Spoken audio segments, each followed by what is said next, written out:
गोपियां जो है जब ग्वाल वालों को भेजती हैं तो भगवान कमरे में सबसे लिपट करके रोने लगे कि भई आओ, हमारा तुम्हारा संग इतने दिना को है। तो ये मिलन बिछोहा होत है, कृत कर्मन के योग,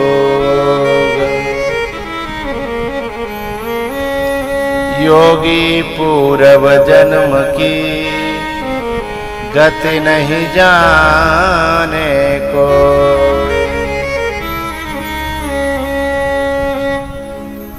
भगवान ने सबको समझाया। इधर माँ यशोदा की नींद खुली, दरवाजे पे देखा तो भीड़ लगी है रोने वालों की। क्या बात है, क्या हुआ? तब एक सखी कहती है, अरे भोरी बाबरी यशोदा, तो एक कछु पता है तू सोए रही है?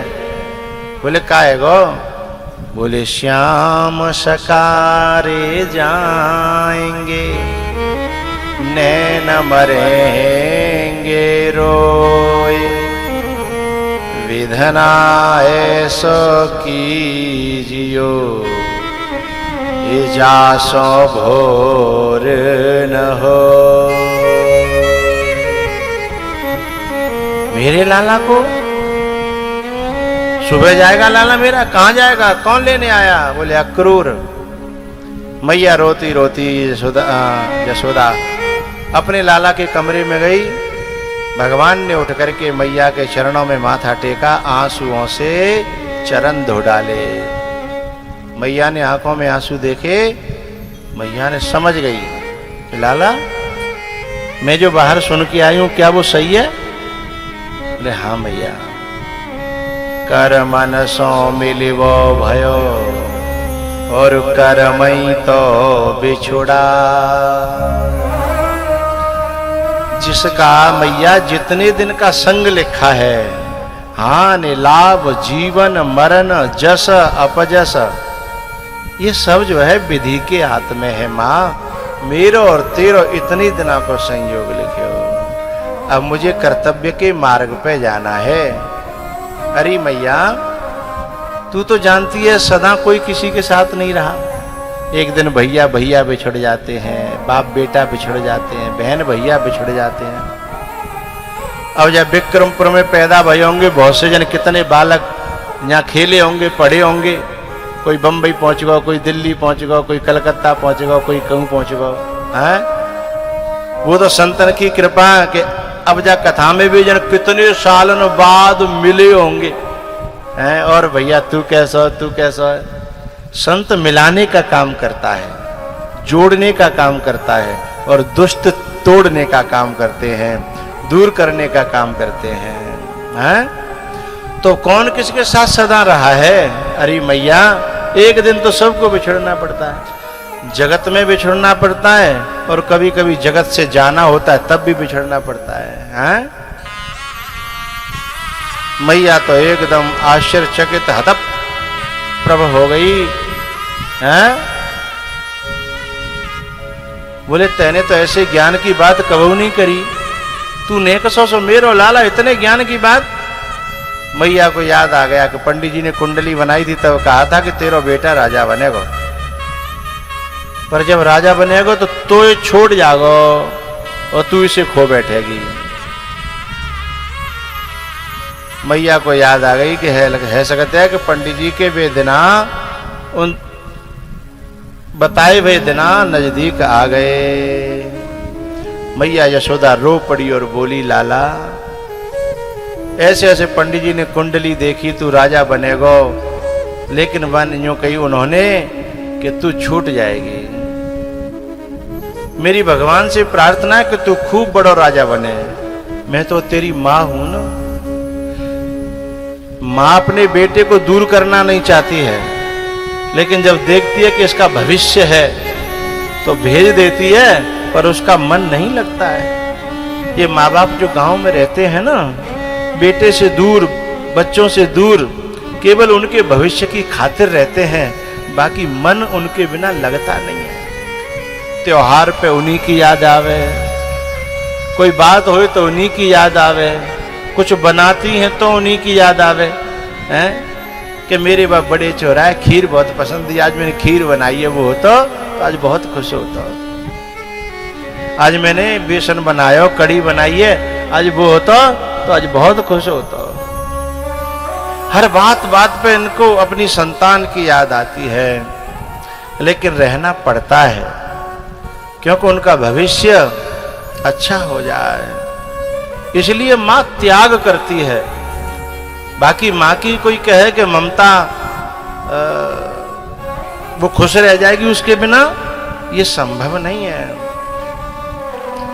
तो यशोदा कहती है बेटा तो भगवान खूब बढ़ावे, तो खूब बड़ा राजा बन जाए, पर लाला मेरी एक प्रार्थना है, अब मैं तेरे बिना कैसे रहूंगी, जा घर में, जा गांव में।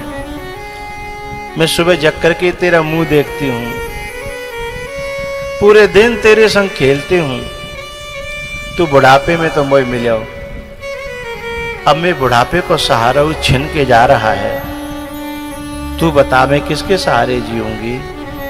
लाला मेरी एक प्रार्थना है, मैं तो रोकूंगी नहीं, पर एक प्रार्थना है, तू राजा बनेगा ना, तेरे बड़ी बड़ी महल होंगे, नौकर चाकर होंगे, दास और दासी होंगे,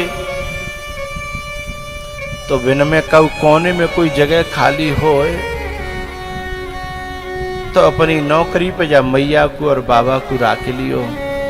हम काउते नहीं बताएंगे कि हम तेरे मैया बाबा हैं, हम तो तू जो बता देगा बा काम कर लो करेंगे, तेरे महलन में परे रहेंगे, तेरो दर्शन कर लेंगे, सवेरे सवेरे तो पूरा दिन कट जाओ करेगो, हमारा बुढ़ापा कट जाएगो। लाला पर तू जाएगो तो तेरे बिना जीना तो संभव नहीं है, और मर भी हम पाएंगे नहीं।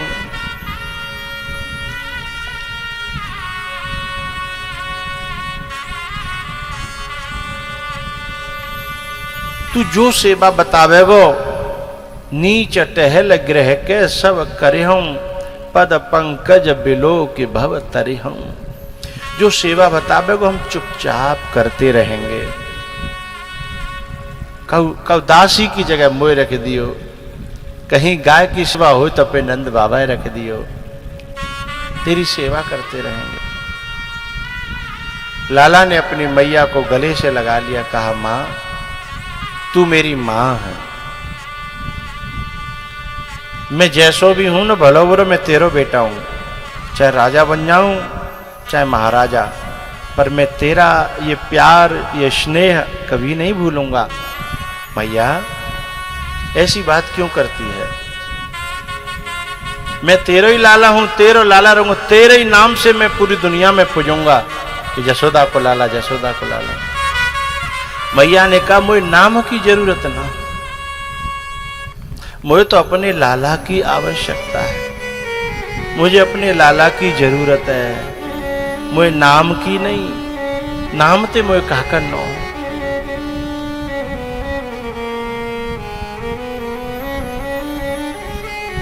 भगवान ने बहुत समझाया और कहा मैया अभी आधी रात है, सो जा। अब कहीं मैया को नींद आती है, सवेरो भयो, लाला को जगाया, नहलाया, धुलाया, तैयार किया, मोर मुकुट बांधा विदाई के लिए अपने ही हाथों से। आज हमारो बच्चा कब नौकरी में या कब बिजनेस में बाहर रहते हो और 4-4, 6-6 महीना पीछे लौट के आमत हो, तो अभी माँ जाते समय, बच्चे के जाते समय रोती है, जबकि वो जानती है 6 महीना पीछे आ जाओ। और जाके बेटा को जी पतो नहीं होए कि आवेगो कि नहीं आवेगो, और वो विदा करे और कन्हैया जैसो बेटा होए, हैं? उसका क्या हाल हुआ होगा। मोर मुकुट बांधा, माथे पे तिलक लगाया, टीका किया,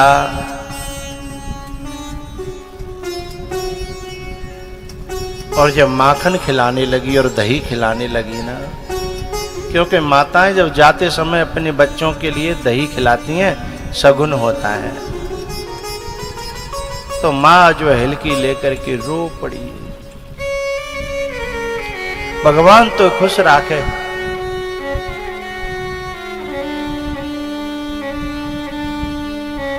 भगवान माँ के चरणों को प्रणाम करते हैं, ग्वाल वालों से मिलते हैं। एक कोने में नंद बाबा रो रहे थे, जाकर के चरण स्पर्श किए और बाबा के गले से लिपट के रो पड़े।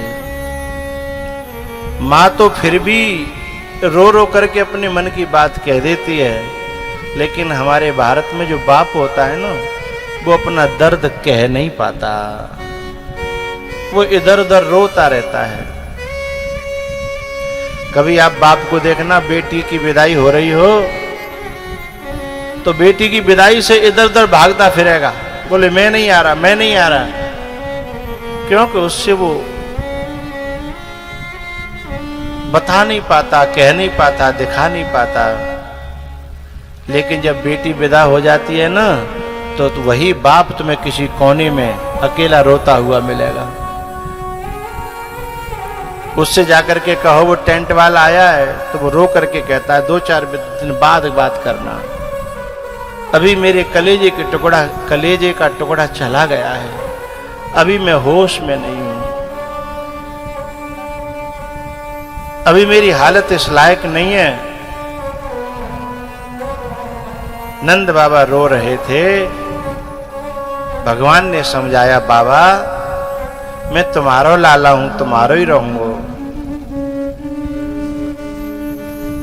ये मन है व्याकुल, नयन सजल है, कैसी कठिन विदाई हो। सूरज के संग डूब रहा मन, ये कैसी बेला आई हो। जिसके मोह में सब कुछ भूला थी, वह वस्तु पराई हो। कान्हा कान्हा की वह प्रतिध्वनि, प्रतिपल पड़े सुनाई हो।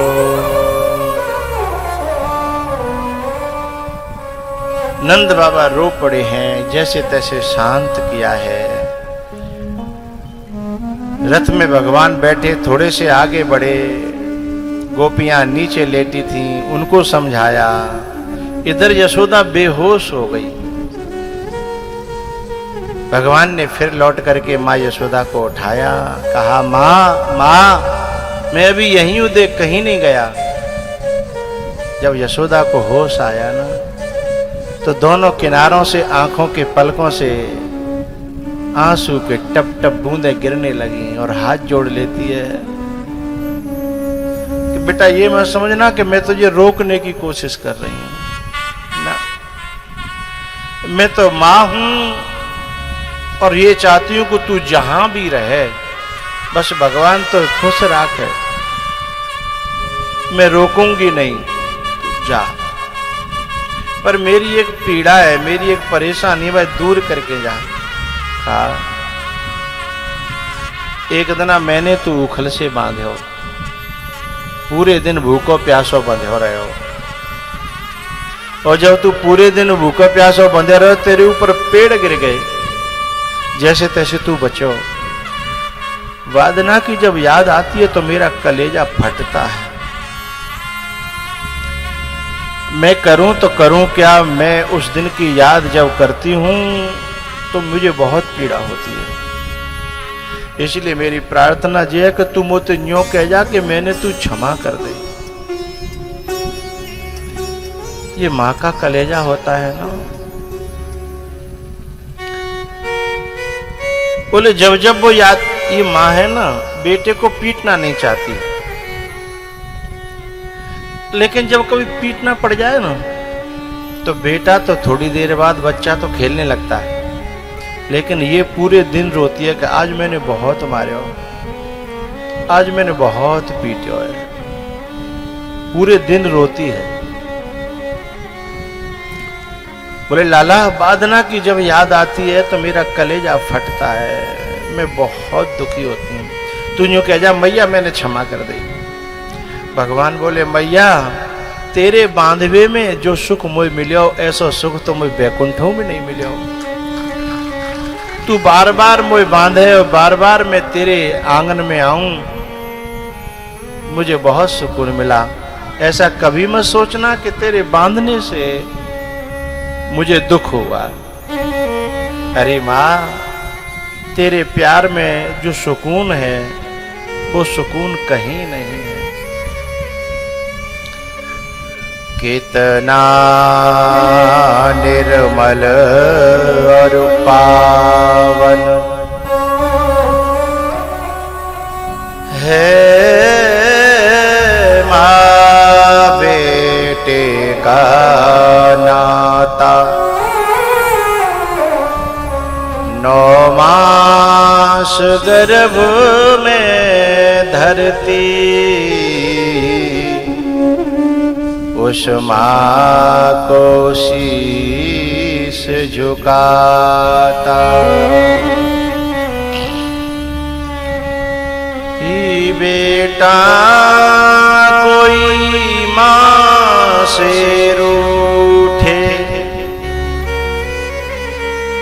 ये माँ 100 बार मनाए, यदि माँ बेटे से रूठे उसे कौन मनाए।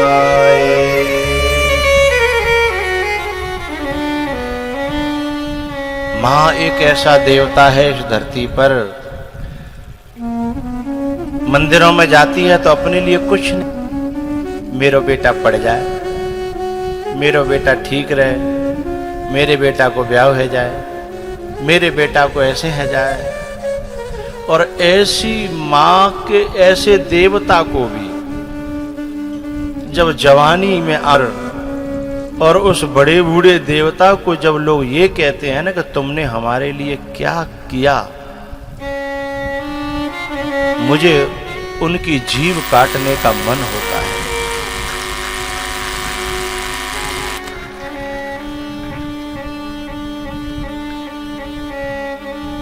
अरे तुमसे उनकी सेवा नहीं बन रही तो कम से कम ऐसे जहरीले शब्द तो न बोलो कि तुमने हमारे लिए क्या किया।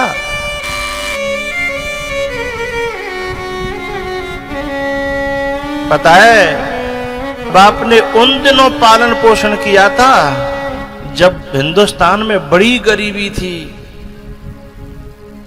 2 वक्त की रोटी बड़ी मुश्किल से चाकी से पीस पीस करके हम लोगों को पढ़ाया और बड़ा किया, और अब हमारे पास सारी सुविधा होने पर भी हमें वो माँ बाप अखर जाते हैं। और ऐसे देवता को जिसने पूरी जिंदगी वार दी, पूरी जिंदगी दे दी, ऐसे जो लोग दुख देते हैं। अच्छा एक बात बताऊं, माँ बाप जो है गरीबी में रहे पहले और औलाद अमीर हो जाती है तो भी माँ बाप तो, क्योंकि वे जब कुछ करते हैं तो अपनों अलग जाके शहर में रहेंगे, जन काका करेंगे। माँ बाप तो गांव के बई फूटे मड़ा में और बई गरीबी में बई छोटे सेवा में जीवन में गुजारा करते हैं। वे कभी नहीं कहते कि तेने 4 व्हीलर ले ली तो एक मोक दे हैं, तेने फॉर्चूनर ले रही है तो वो ये नहीं कहते कि मौका एक छोटी सी दे देना, बस भैया तो अच्छा लगा तो जब तू ले तो है ना।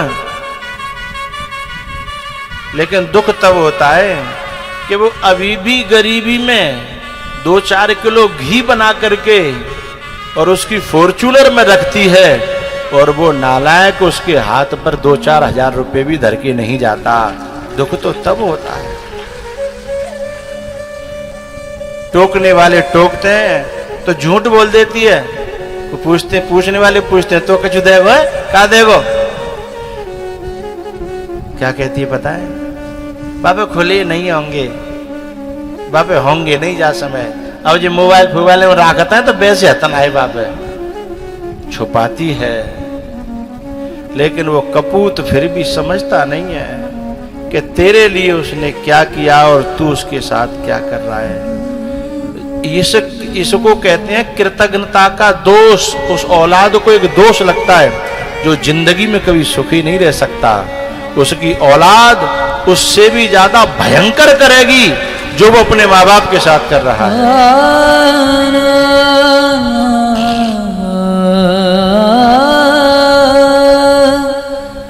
माँ का दिल ना दुखा, अमानत है माँ का दिल ना दुखा।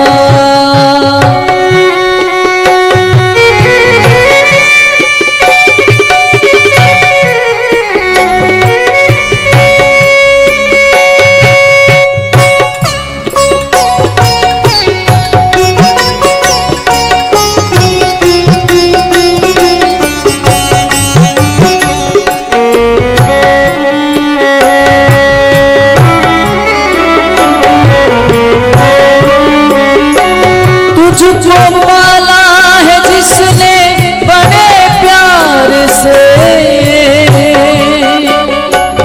तो दुखा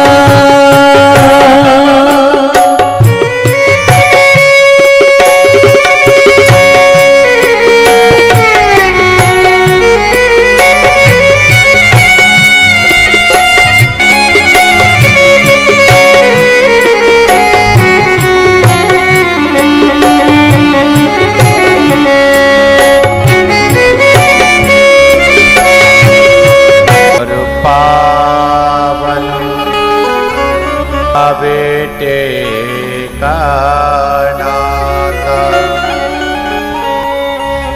9 मास गर्भ में धरती, उस माँ को शीश झुकाता।